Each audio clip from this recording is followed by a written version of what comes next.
My name is Sasha Vakulina. I'm Euronews EU correspondent. It's my great honor to be moderating this session at WEF today and to be with you. I'm going to be starting slowly, and I'm going to just go into the beginning of this session, if I may, to open it and, to get into it.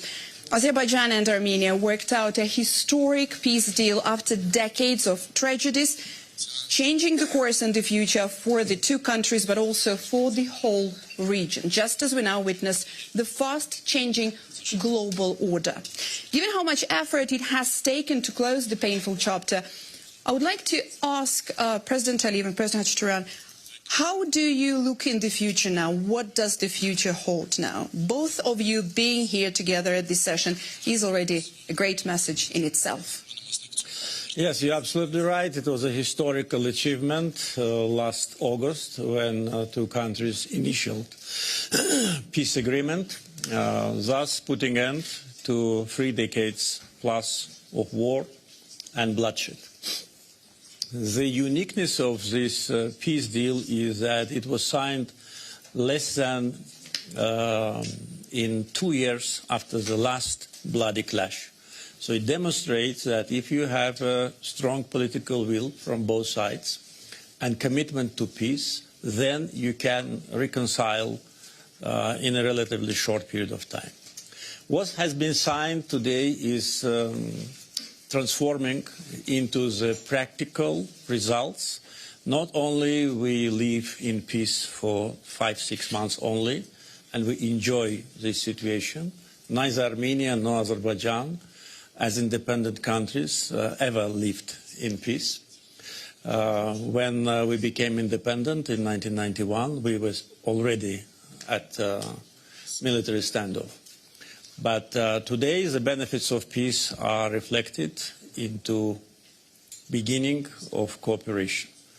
First cargo from Azerbaijan of critical products, oil products, are being transported to Armenia, and in itself it brings the prices down. So it was absolutely unimaginable maybe 2 or 3 years before, but today it is a reality. And I think nothing can interfere into this process. What we need to do more, I think both sides, is to demonstrate the results of living in peace, so that we can also witness the full support of our societies to this process. I am very optimistic because really what has been achieved is a tremendous benefit to Armenia, to Azerbaijan, to Southern Caucasus, and it sets an example of how the countries which were in very deep hostile terms now transform into phase of cooperation. We restored justice, international law, our sovereignty, territorial integrity, and then we achieved peace. And then we stopped. And for the leader of the country, which suffered for 30 years, to stop at the right time is a very responsible and very important decision. We could have continued. I want to be very open with you and with the audience. But that would lead to endless wars. That would lead to more sufferings, more victims. Then war would never end. And someone should have stopped it. And we decided to stop it. And yes, it was a joint decision by Armenian and Azerbaijani leadership to close that chapter and to see the opportunities for peace. President Hacettepe, the same question to you, please. How do you see it? How do you look in the future now with this whole new era opening? What does the future hold for Armenia? 2 years ago, 1 year ago, it was unbelievable that we could achieve such a situation. Whereas now, we and the Republic of Armenia is able to receive cargo from Azerbaijan via the territory of Georgia. I'm sure we'll be able one day to receive this cargo directly through our own territories. Baku, Azerbaijan, Armenia, Nakhichevan, Armenia. Directly we can have transportation, I am sure, and we'll be able to overcome the problems that were created in the 90s. But what is very important is that we are both looking forward. If we try to look backwards, if we try to look for reasons what happened and why it happened, that will deprive us of the opportunity that we have received. The willingness and readiness from the government of Azerbaijan, Mr. Aliyev, we appreciate it, we can see it. It was today or yesterday that Mr. Aliyev mentioned that we need to learn to live in peace. I can reassure you, it's not the usual situation for us. Before signing these documents, we would wake up and try to find out what's happening on the border. Shootings, death, wounded, stress for us. Now, please be reassured, we are forgetting this. Now we are more living in times where we need to implement projects, and we will succeed. We will succeed because our agreements are very concrete. The principles are very concrete. We do respect each other's territorial integrity, sovereignty, and the jurisdiction. We'll be guided by those principles. We'll open borders, and I'm sure that after some years, not only at the highest political level we'll have such meetings, but also it will become business as usual when our citizens from Armenia and Azerbaijan will cross the border, will do business with each other, will make use of the benefits of each other. And therefore, as a result of this cooperation, will become a very conducive region as the South Caucasus for the entire world. The discussions that we are now having about connectivity between Europe and Asia, the best way to this is South Caucasus. This process will succeed because there is an economic interest as well, not only political. Political is very important, but also economic. And this will enhance and strengthen the agreements that we have achieved on. And I do want to thank the leadership of Azerbaijan, Mr. Aliyev. I do have the right also to say thank you to our Prime Minister as well. President Vučić, I would like to ask you, how do you see the role of Serbia as somehow this important bridge for Eurasia, bridge between Europe and Asia, when it comes to redefining and defining this economic identity for the region? I believe that the role of our countries will become even... We all know that we belong to small countries, relatively small nations, speaking about size and numbers, not about our pride and dignity, but I believe that we'll have bigger importance in the future, and I'll tell you why. From Armenia, let's say 3 million, 7 million, Serbia, 10 million, Azerbaijan, we'll have to get along with each other, we'll have to cooperate, we'll have to do things together. Because in today's world where we are facing no rules, no regulations, where big fish eat smaller fishes, and they're saying it, they're not even wrapping it in anything, they just do it, and they're doing it bluntly, and not observing and not in accordance with UN Charter and UN resolutions. We'll have to take care of ourselves. And now you have two different schools. One is either to belong to those big, newly defined empires in different hemispheres, either to still protect your sovereignty and independence. And knowing Azerbaijani people, Armenian people, and Serbian people, I know that we'll pick the option number 2, which means that we'll protect our countries, our nations, our sovereignty and our independence. Wanting, of course, to cooperate with everybody, but at the end, we'll have to keep our national interests and our statecraft as well. Brzdemir, the President's touched upon a little bit the investment side and the business side of it, and it would be great to hear, please, from your take, what's your view regarding the policies and probably the strategies needed to strengthen Eurasia's competitiveness, as well as ultimately also the integration in the global picture, in the global trade. The investments can only start when there's peace and long-term stability. I mean, if there's no stability, nobody wants to invest. So hearing the leaders here, and I'm very happy to be among these very strong leaders, that the peace and prosperity are going to be long-term, it means investors can come. And I've seen the TRIP agreement. It's very well defined. And it's the first start of, I think, the major investments can start from that agreement. Because currently there is Kars-Tbilisi project already, Baku project. And I think with the middle corridor, then we can add more to this. So what I'm saying is the infrastructure is not only the roads, it's not only the railroads, it's the digital infrastructure, it's the energy infrastructure as well. And also it brings out many more infrastructures. I mean, the dry ports, the logistical hubs, and the people. I mean, people start to come and live around it. If I may intervene regarding some good words said by Madame Özdemir, if I pronounce that well. Perfect. We are speaking about peace, stability, tranquility. There has never been less peace, stability and tranquility in the world. Last year was the worst year after the Second World War, with number of wars that were launched by different countries or within the countries. And this year is going to be worse than last year. And next year is going to be worse than this year.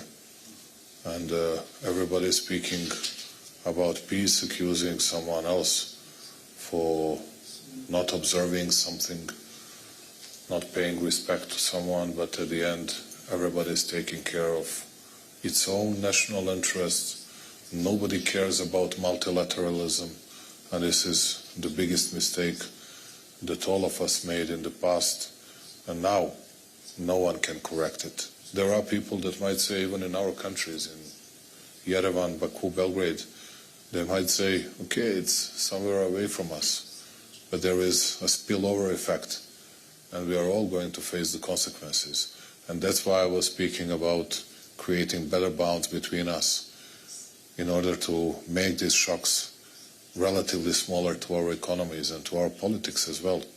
And I'm not optimistic at all.